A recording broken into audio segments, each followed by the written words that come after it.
Good evening and welcome. We are in our 1020 class this evening, and we are scheduled now to have some few minutes to give to a discussion of narrative structure in relationship especially to drama.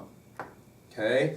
Now by drama here, I don't mean 8th grade drama. I mean the idea of plays that we have already studied. All right? This evening we're going to do two things. One, we're going to define what I mean by narrative structure. A contemporary word for this will be the word simply plot. Okay, so we're going to talk about narrative structure, plot. And then we're going to relate some of these ideas to the 6 plays that we've been looking at already and studying over a period of several sessions. We're going to look at Trifles, Glaspell's text. We're going to look at Shakespeare's Othello. We're going to look at the Sophoclean tragedy Oedipus Rex. We're going to look at Shakespeare's comedy Midsummer Night's Dream. We're going to look at Arthur Miller's play Death of Salesman. And then finally we're going to look briefly at Eugene O'Neill's Long Day's Journey into Night. Now that is a number, no doubt, a number of texts for us to work through. But I think once you get the idea, you'll be able to do this project by and large on your own. Let's begin first of all with the great German dramaticist Freytag and his understanding of what basically drama does. Now we've got 2 basic places we can go to talk about good drama, good tragedy, good drama. Obviously one of those is Aristotle's Poetics, and so you've already kind of had some introductions to that one, right? What makes good drama for Aristotle? Well, you got to have the unity of time, place, action. You got to have all those other kinds of things, those 6 elements that he listed in regards to the importance of what makes good tragedy. Remember, everything for Aristotle is about the protagonist, a term we'll come back to, right? And the fall of the protagonist due to hamartia, right? Usually excessive pride of some kind, remember. And then you've got to have that whole thing of catharsis as it relates to the audience who's viewing the fall of the protagonist, and a big chunk of that has to do with, of course, they're experiencing 2 emotions of fear and pity. Okay? Now all of that is Aristotelian in its understanding of what makes good drama. The other thing that I'm going to mention here is Freytag's notion that drama does one of these things. And I'm sorry, the ink's running out on my thing here. Okay, we got an understanding of the plot hill as we sometimes talk about it, right? You're familiar with this, where you have your intro, sometimes referred to as the exposition, right? You've got rising action, you've got climax, you've got falling action, or the denouement is the French word, the tying and the bringing together. And of course, a big part of the rising action has to do with conflict, right? And in terms of conflict, we can have a couple of different types of conflict, and we'll outline them together. But let's start first of all with exposition. The exposition of the introduction. Here, of course, we're going to have the introduction of characters. We're going to have the introduction of setting. And we're going to have the introduction of place, time. Setting, place, right? And then we're going to have time, okay? Past, present, future, in other words, okay? That's the exposition. And so in any kind of narrative structure, and again, we'll use simply the term plot, which sometimes has been defined as the roadmap of the text. Narrative, obviously, just meaning the story itself, right? So narrative structure, plot line, these are kind of interchangeable terms for our conversation this evening, all right? So in the exposition, we're going to focus on 3 things: characterization, setting or place, and time, okay? Now, of course, we've always got this issue of conflict. Namely, we've got 2 kinds of conflict. We've got what we call internal conflict, correct? And we've got external conflict, right? Now, in regards to internal conflict, we're simply talking about character, allow that to be referenced to C, versus, that is the against part of it. And then this is just character versus self, right? So that's the internal conflict. The character trying to struggle, for example, with making the right or the wrong decision, etc., etc. In terms of external conflict, we have usually kind of 3 biggies. The first one is understood as character versus character. You got, one guy chasing another guy or whatever. You can have character versus nature. This is the story about, going out on the ocean and trying to somehow get through the typhoon. And then we can have character versus society or the group or an idea, okay? And this is, these are famous stories where individuals are put under some kind of pressure, characters put under some kind of pressure to try to conform, maybe to, for example, an idea of society. Now the climax is a very interesting part of the story because the climax has often been thought of as, wrongly I suppose you could argue, the most exciting moment in the story. But we're not going to, as academics, we're not going to define climax in this way. But rather we're going to say about climax, the climax is the moment in the story when the conflict comes to its ultimate fruition. Okay? So in other words, climax and conflict are interlinked. Watch this, depending on which conflict you focus on, we'll see this in a moment with our study, right? You could have a different understanding of climax in the text. Finally, the falling action is what happens after the climax as you try to find some kind of what is referred to often as resolution, right? Of course, in the very, very ancient days, a lot of times the Aesop, when we think of that, the moral to the story is and the like. Now, what I'd like to do this evening is I'd like to concentrate on 3 of these elements, and I'd like to look at 6 texts. Okay? So you might want to kind of write this down this way. First, we're going to look at characterization, because that's so important in dramatic texts. The second thing we're going to look at is conflict, which is in many ways the heart of a dramatic text. Okay? And what we might think of as an internal versus an external conflict. Now, of course, great texts, and we're going to see this in every one of these 6 texts, will have evidence of often more than one conflict. So, for example, we sometimes might see more than a conflict. A lot will depend on what you concentrate on as viewer of the text, all right? And then finally, after characterization and conflict, we're going to look at climax. And we're going to ask, how does this text's conflicts, sometimes they're multiple, right, lead to some kind of an ultimate climax to the text? And then maybe we'll mention a little bit about resolution and the like, but we're really focusing now just on those 3 things. I feel like if we can get through those this evening, we'll have done something, all right? So we've got different kind of texts. I'm just going to take these in the order that we studied them, all right? And we'll kind of work through it that way. Starting with the text, Susan Glaspell's Trifles, okay? So we're going to start there. So let's go ahead really quickly and kind of outline that one from these 3 perspectives. Susan Glaspell's Trifles, of course, is a remarkable play, 20th century play, about a woman who never actually appears in the play, Mrs. Wright.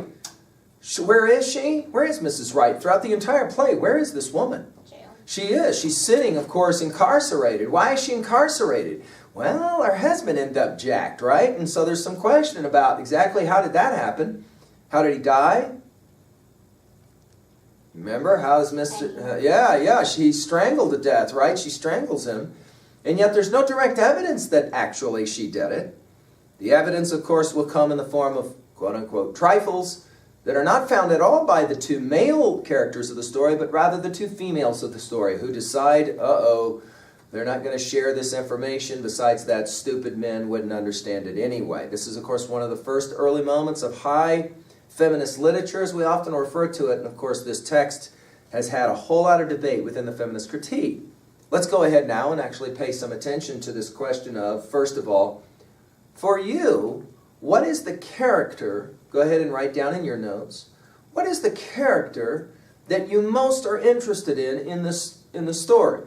Okay, and if you want to have your hymnal open, your text open to find this intel, that's fine. Or you can just work from, from certain kinds of memory. That's fine too. There are a lot of viewers of this play, I'll just say it out loud, who find actually Mrs. Wright the most intriguing character of the play, even though she actually doesn't appear in the play at all. Can you make an argument as to why Mrs. Wright maybe deserves to be considered the primary character of the play? Why would you think that maybe? Yeah, she is in many ways the one who kickstarts so much of the action of the text, right? I mean, she is obviously the one that kind of has created the whole situation, the murder or the killing or whatever, right? Let's talk about conflict in Trifles. What is the central, in your estimation, write down, what is the central conflict of the play Trifles? First of all, ask, would you qualify it as an internal conflict or an external conflict? Now, the word conflict is sometimes confusing. Let's call it struggle, sometimes fight, but struggle is another good word for conflict. What is the central struggle of the play in your estimation? Well, all of a sudden here we find ourselves looking at a very simple play that's actually quite complex, isn't it? One of the brilliances of Trifles is that it is a play which seems so unbelievably simple, but actually is fairly complex. The central conflict of Trifles usually seems to kind of hinge around something we never actually see, but have to infer. Right? Now that inference is drawn with the help, of course, of something that is found. In fact, a couple of things that are found. Right? What is the significance of the slain bird?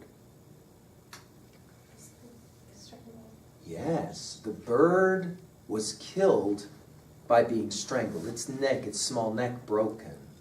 Now, although we don't know for sure how the bird dies, the fact that the cage has a torn off door tells us that maybe what happened is what? Well, Daddy came home, and he wasn't real pleased with the singing bird, and he decided to jack the bird. For that, Mama decides what? Right. We'll not say an eye for an eye, we'll say a bird for a bird, you see, okay? So, yep, here we go. The understanding is she has had enough. Now, of course, that I suppose you could argue is an interesting kind of conflict. How would you qualify a conflict like that? Well, some have argued it's as simple as character versus character. Mama versus Daddy, right? But there's another interesting element to this story, and that is, of course, the two women who kind of begin to put all this together. They, too, have a very difficult decision at the end. And what is that decision? Simply to tell or not to tell.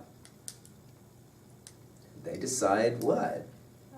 Not to tell.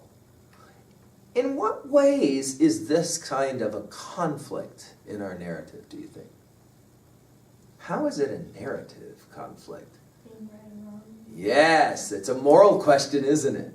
Should they have told? Why don't they tell? Do you have any sense why they don't tell? The men want to get it anyway. That's one good argument. Men wouldn't get it. They would see the whole thing as silly trifles. But what's another reason why? They're on her side. Oh, women stick together. What? Killing a man because he killed your bird? Seriously? Yeah, right. This is one of the central kind of conflicts of this story. Notice the audience, however, is kind of placed in the middle of this conflict along with, of course, the two females of the text, right? Do you agree with what they've done or do you disagree with what they've done? All right, let's go to the climax. What is the climax in your estimation of this text? Finding the evidence, maybe, and then not. Yeah, the decision to not tell, right? Normally we understand this as the decision to not tell. In the moment of not telling, ultimately what's going to happen is that there won't be probably much motive to explain why Miss Wright would ever actually kill her husband in the first place, right? Which is going to then possibly lead to her being released. Of course, it's interesting, early in the play we are told that Miss Wright, when she was younger, was a beautiful young girl who loved to sing in the church choir, right? Married Mr. Wright. Notice the funny irony of the names, right? And then, of course, ended up having to live with a man who was clearly not a very nice guy to her. We might even say clearly abusive to her, right? And she had had enough of it. We can infer that she had had enough of it. Let's go to Othello. A disturbing text as well, sometimes a companion study to the text Trifles. Let's ask really quickly, who for you is the primary character that you like to focus on?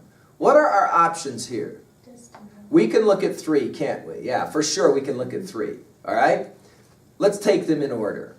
One, we obviously can look at the guy who the play is named after, right? Othello. He is an interesting cat, isn't he?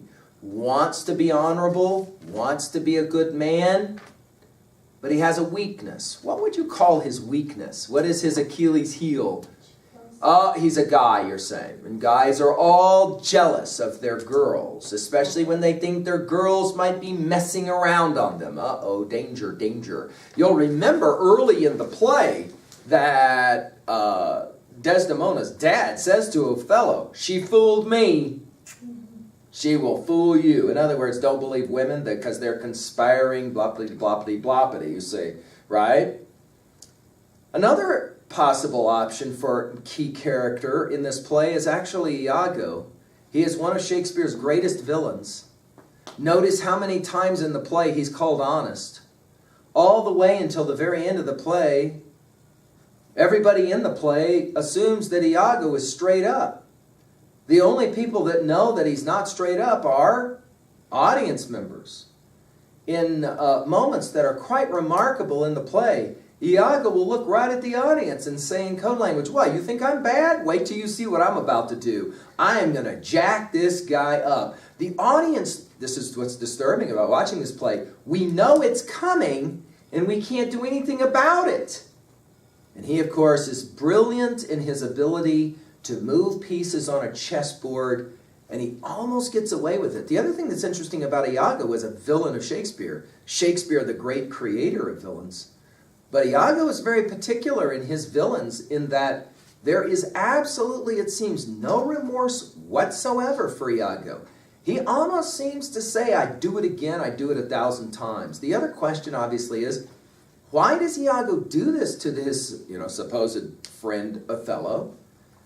He makes up an idea that maybe Othello has messed around with his wife, and that's enough of a reason to take down Othello. There is, of course, all kinds of racist overtones, obviously, in this play as well. Iago wanting to take down the black Moor. You can see the racism all the way at the very beginning of the play. Black men with white girls, danger. Shakespeare playing a racist game of his own time. Right.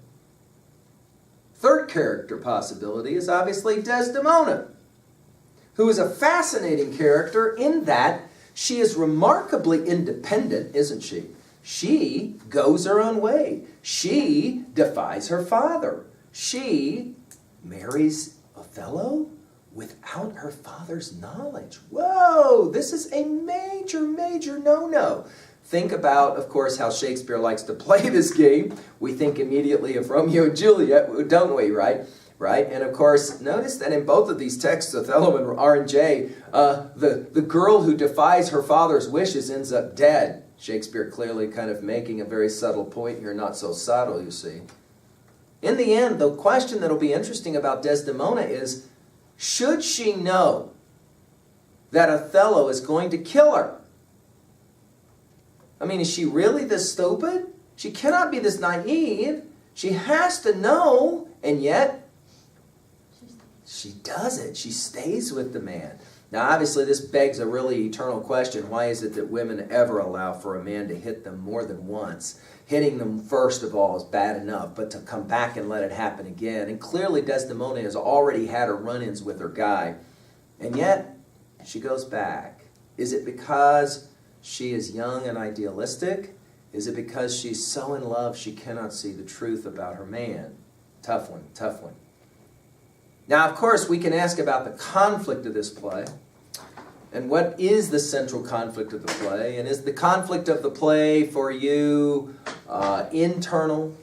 Is it external? Notice how the conflict of the play Othello will link directly to which one of the characters you're focusing on. Let's play the game really quickly. If for you the primary character is Othello, then what is the central conflict of this play in your estimation? If you're focusing on Othello, what is the central conflict of the play? He thinks that she's cheated on him. Yeah, it is this jealousy thing, right? The green-eyed monster will be the word, the phrase that gets used here. Right?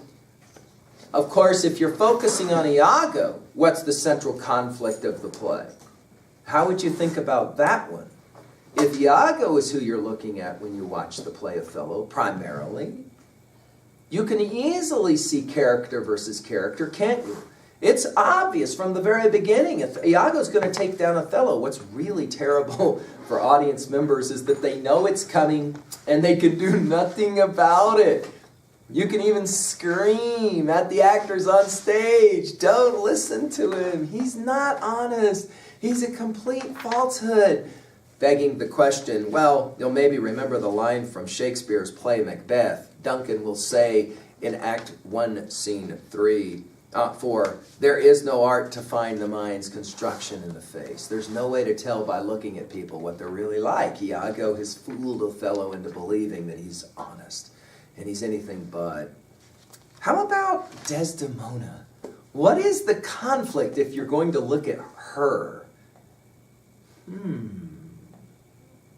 Now that's an interesting question, because inevitably, yes, it does end as kind of character versus character. He does strangle her, yes, or smother her. But you really got a sense that maybe the primary conflict for Desdemona is an internal conflict. Right, to leave him, to jeopardize. Of course, the problem with leaving is she got nowhere to go. Why doesn't she have anywhere to go? Ostensibly, right, her daddy has basically written her off. In other words, you made your bed, now lie in it would be probably all he would say when she came back to Venice looking for some support, right? She has in many ways made her bets, and now she has to live with those choices. And those choices she has to know, singing the little hymn right before she goes off to die, willow, willow, willow. She has to know she's about to be killed, and yet somehow, deep inside maybe, she wants to believe in her man.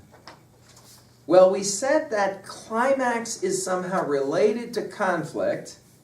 So let's think about that for a moment. If I were to just ask you to write in your notes, what is the climax of this story, of this play, Othello? What is it for you?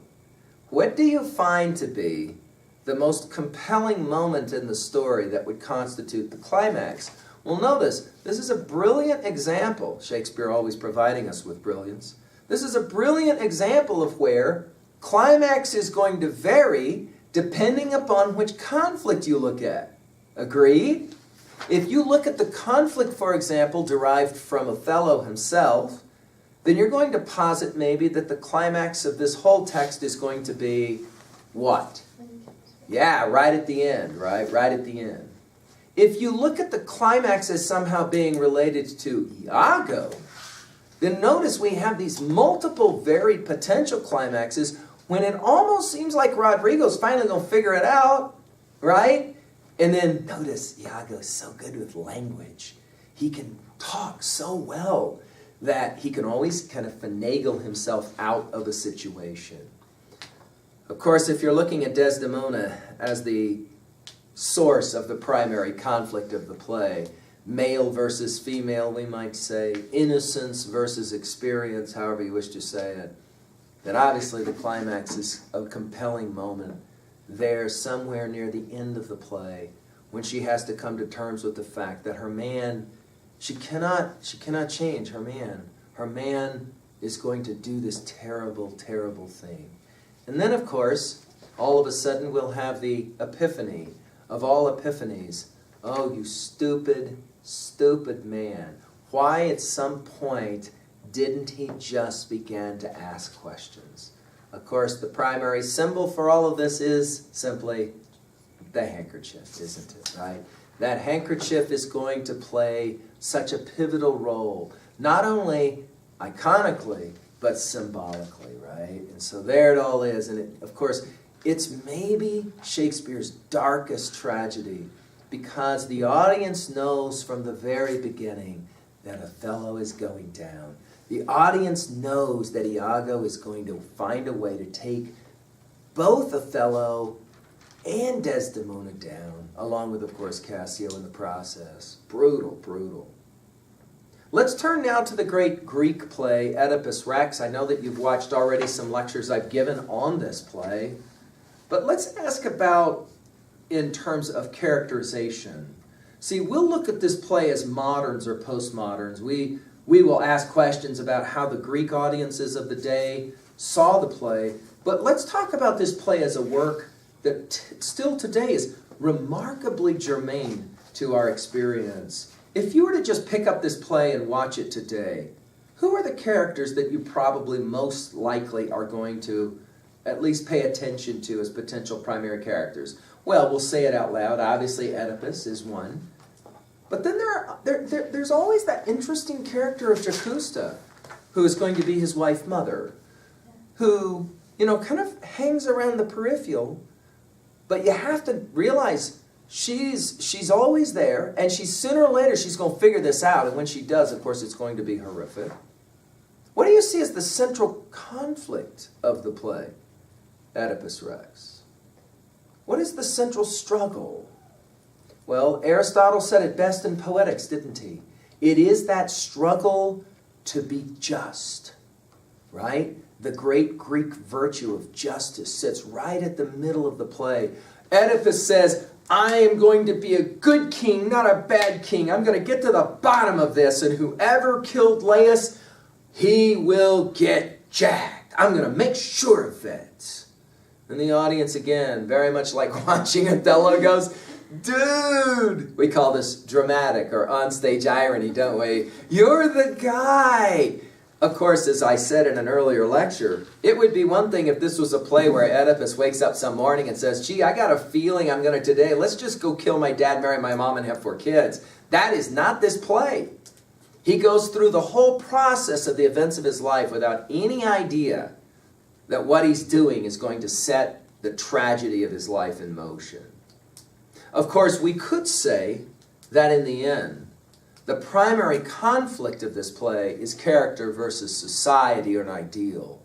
That is to say, Oedipus has a certain understanding of what it means to be a good king, and he's going to try to live up to that standard. Of course, it's impossible for him to live up to that standard because, well, he's the guilty man, isn't he? He's the guilty man. We might say doomed. Depending on your view of deity, you can blame this on the gods, you can blame it on fate or destiny.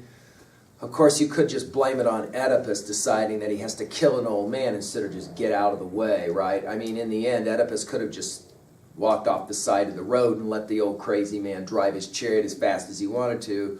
But Oedipus, like his daddy Laius, has a bad temper, and therefore, in the end, of course, Aristotle said that it was all about Oedipus's pride. Now, that's an interesting word, pride, because Oedipus doesn't come across in the play as so necessarily proud, look at me, look at me, look at me, as much as he wants to be perceived as a good king. I'm doing my job. I am trying as best I can to do my job well.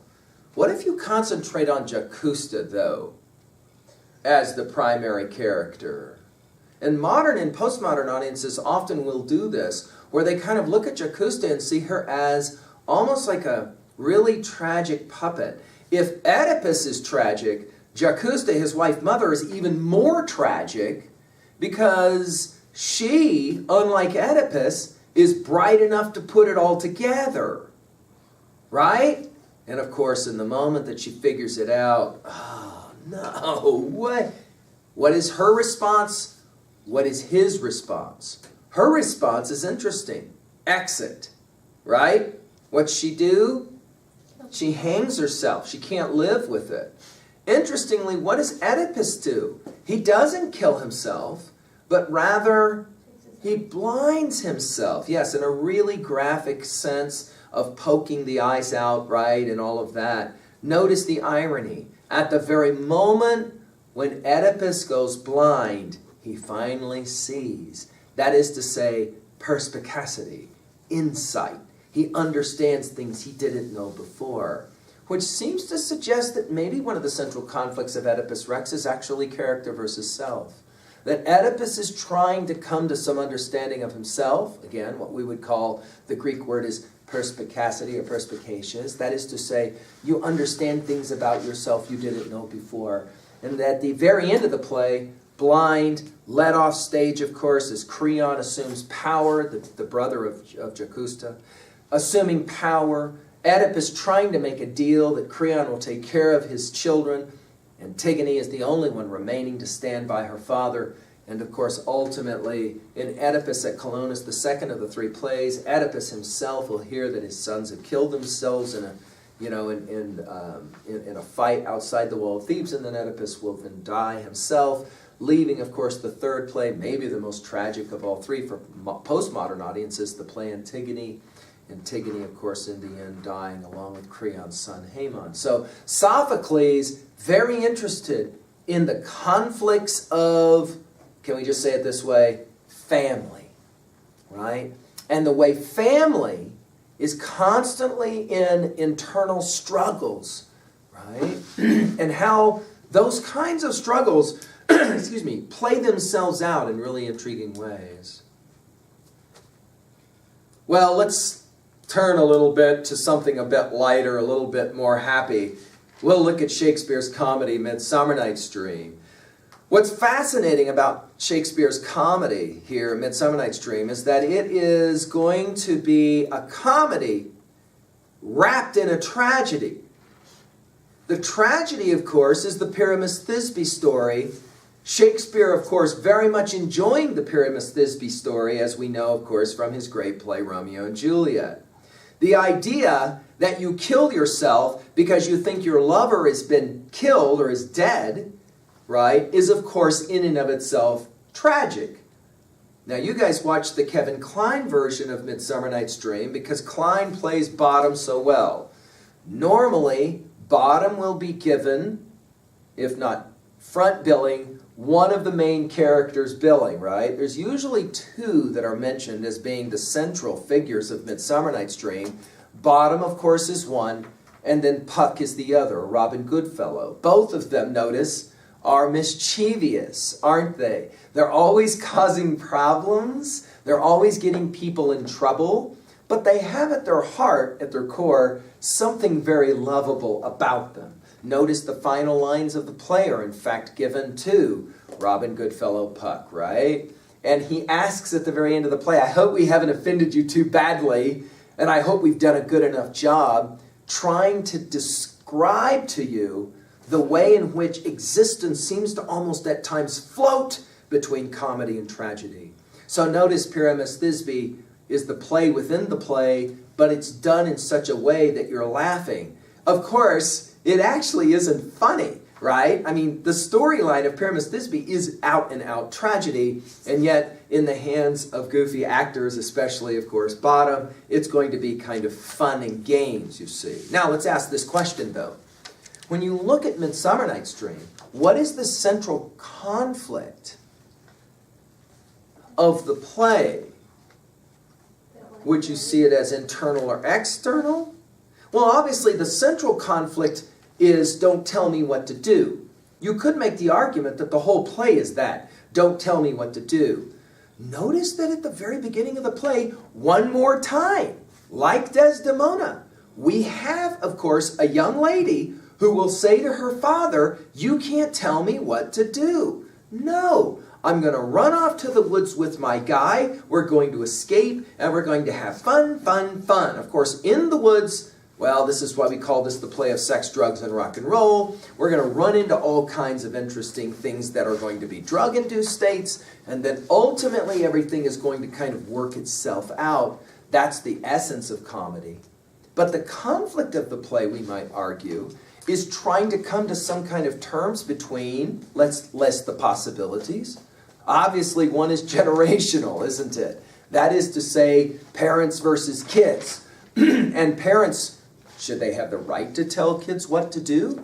And just because your parent is your parent, does that mean you have to obey that parent? Well, this play seems to suggest that in the end, sometimes parents just really don't get it. Kids understand things parents don't understand.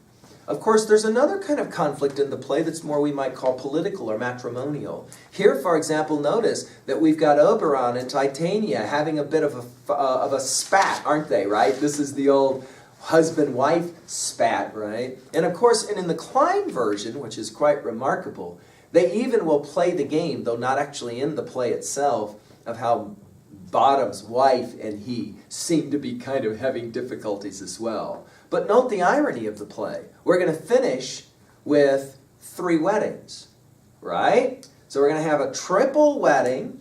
This is Shakespeare's ability to move from disorder to order.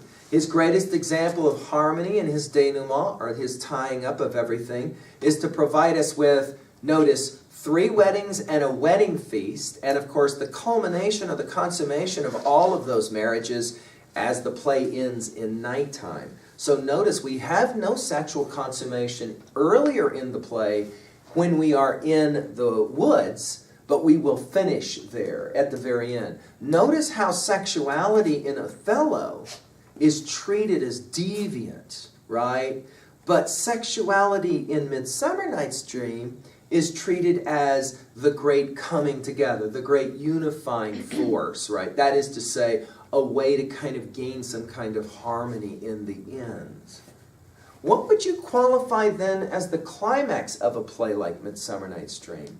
Well, there is an argument that says this really doesn't work so well sometimes for comedy. Because comedy is not so much about the fight or the struggle as much as it is about the resolution at the end and the bringing together of disparate parts. You could argue that the climax of the play, depending totally upon which one of the 3 primary groups you're focusing on. For example, if you're watching primarily, for lack of a better phrase, the lovers, well then you're going to constitute the climax as probably that penultimate moment when they all kind of wake up from their drug-induced state and they're all kind of there naked with each other in the woods, but they can't remember that anything actually happened, but now they've decided that they really are ready to pair off and it's all going to be fine, and then they're discovered, but it's okay. If you look at, for example, the group that we'll call, for lack of a better term, the players, Bottom and his pals, right? Well, they're really worried that Bottom isn't going to show up at the final moment. And then when he finally does, the question is, can they perform the play, within the play, well enough, and sure enough they do, whew, you know, kind of thing, right? And then, of course, finally, you could look at Robin Goodfellow and, of course, the rest of the fairies and say there's a dynamic tension there as well. And in the end, will Robin Goodfellow finally get it all figured out, get the dope with the right people so that everything is all figured out? And, of course, Shakespeare himself is going to give those classic last lines to Puck, right? And so you've got very interesting different kinds of movements in this play, all happening at the same time. The narrative structure of Midsummer Night's Dream is actually fairly complex. You have multiple events happening concurrently. In that regards, it's not unlike the distinction we sometimes draw between the differences of Homer's Iliad, a text that is very linear. First this happens, then this happens, then this happens, and then then Hector dies, and then the end, of the Iliad. Versus the Odyssey, a text which is almost like soap opera-like driven, where you have multiple events happening concurrently. You've got stuff happening on Mount Olympus, you have stuff happening in Ithaca, you have stuff happening with Calypso and Odysseus himself, and so you've got a different way to tell a story. It is definitely not linear, it's maybe what we would call more circular, and certainly Midsummer Night's Dream is very much like that. Notice how different the plot structure is of Midsummer Night's Dream than Othello. Othello ostensibly moves from point A to point B. First there's this, then there's this, then there's this, then there's this, and it's fairly predictable. We kind of have a sense of where this thing's all going to end. Othello ultimately is going to get jacked after he jacks Desdemona, right? It's kind of like we know that's coming. But in Midsummer Night's Dream, you've got all these interesting kind of subplots that are occurring at the same time, so that ultimately you're not totally sure how everything is going to work out. Of course, once the lovers are discovered and then it's accepted, with the exception, of course, of the father who leaves the play and never returns because he's kind of frustrated by the fact that nobody wants to take his side in all of this, right? Shakespeare seems to almost subvert the political order in that moment. You kind of know everything's going to work out, so everything from that point on is kind of like a, okay, now we can just sit back and enjoy comedy being made of tragedy in Pyramus Thisbe. Often, we can compare the end of Midsummer Night's Dream with the end of Romeo and Juliet because they both draw on the Pyramus Thisbe motif. But notice those are 2 radically different texts. You're supposed to be really sad at the end of Romeo and Juliet with the Pyramus Thisbe motif. And of course you're laughing, or relieved, you might say, at the end of Midsummer Night's Dream. Okay, well, let's go now finally to 2 great American plays that we will call tragedies of the highest order. Of course, we'll take them in order as we studied them already. Arthur Miller's Death of Salesman and then Eugene O'Neill's Long Day's Journey into Night. They are companion texts in many ways, no doubt about it. Let's begin with Death of Salesman. For you, who is the central character of that play, and why? Well, of course, the most obvious answer to that is Willy Loman. And who is Willy? Well, he is a character of great tragedy. We often will compare him to Shakespeare's classic old fart King Lear, another man who has come and gone beyond his prime and is now virtually a broken man waiting for his penultimate end, if not demise. Willy Loman is an interesting cat, though, because he wants to hold on to the past and to the successes of the past. Loman, of course, will live in a past where there was success for his son. Of course, that's going to be another potential for us in terms of major character. We'll look at Biff and say, he is a fascinating character. At the very end of the play, we cannot help but have some pathos for a kid who says, I hate this city, right? But he's always coming back. I hate this family, but he wants to somehow fix it. I hate my dad. And yet, Willie will say in his final moments, Biff, he likes me. In what maybe is one of the most pathetic scenes you'll ever see of a father who cannot come to terms with the fact that he is the guilty party. And yet when his son finally kisses him on the cheek, he likes me. What a pathetic thing for a father to say, my son likes me. Of course, we'd be remiss if we didn't mention the amazing character of Linda Loman. Linda, who of course has some sense that something isn't right. She's the glue that has kept this family together for all these years. And the obvious question is, how much does she know? Does she know about what happened in Boston? Does she know, as she says, Willy Loman may not be the best character, right? She's willing to admit this about her man. And yet, the old country lane, stand by your man, very much Linda Loman. She is not going to let her man down. She sees her sons as being completely inappropriate in their behavior to their father. And she's constantly asking Biff, what is it between you two? Now, it's going to beg a really intriguing question why Biff just doesn't tell. And why Biff later will say, we've never told the truth in this family for 10 minutes. To which, of course, Happy will say, we've always told the truth. And Biff says, no, we've never told the truth. You're a complete liar yourself. You're not an assistant. Well, I'm an assistant. You're practically full of it, is what Biff will say to Happy. And, of course, in that moment, Biff has kind of come to his epiphany. He gets it. There's something fundamentally wrong with this family. It's never told the truth. That leads us, of course, to discussions of primary conflicts. What is going on in this play at the conflictive level?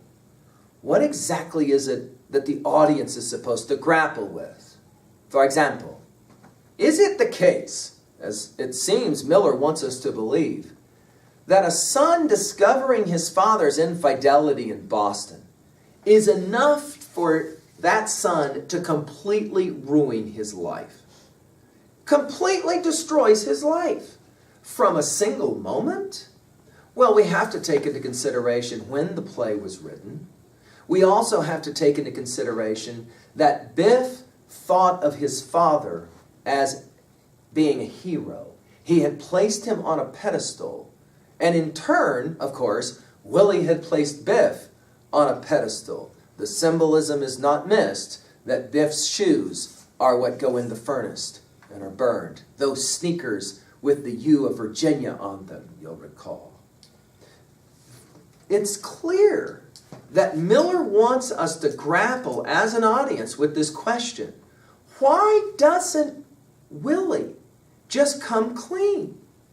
Why doesn't he say to his son, oh boy, clearly I've done something really wrong. Clearly it's upset you. You've even just called me a rotten fake.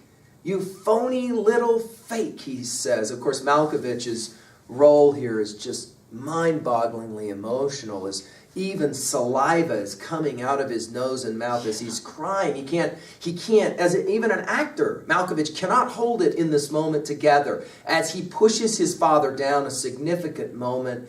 Willie, of course, is intentionally lesser in stature than Biff is, built like Adonis, Willie will say about his boy giant. And then Willie will say, they laugh at me because I'm short and I'm foolish to look at.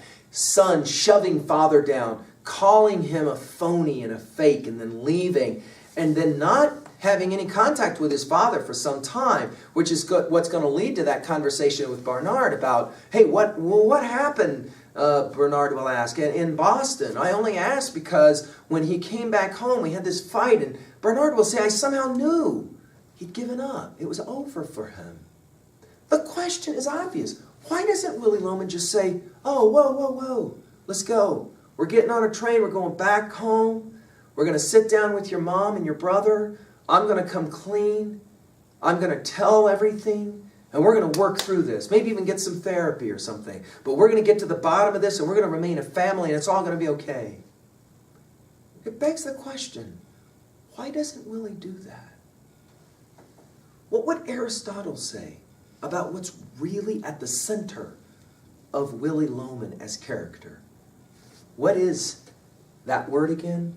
That hubris. Hubris. Excessive pride.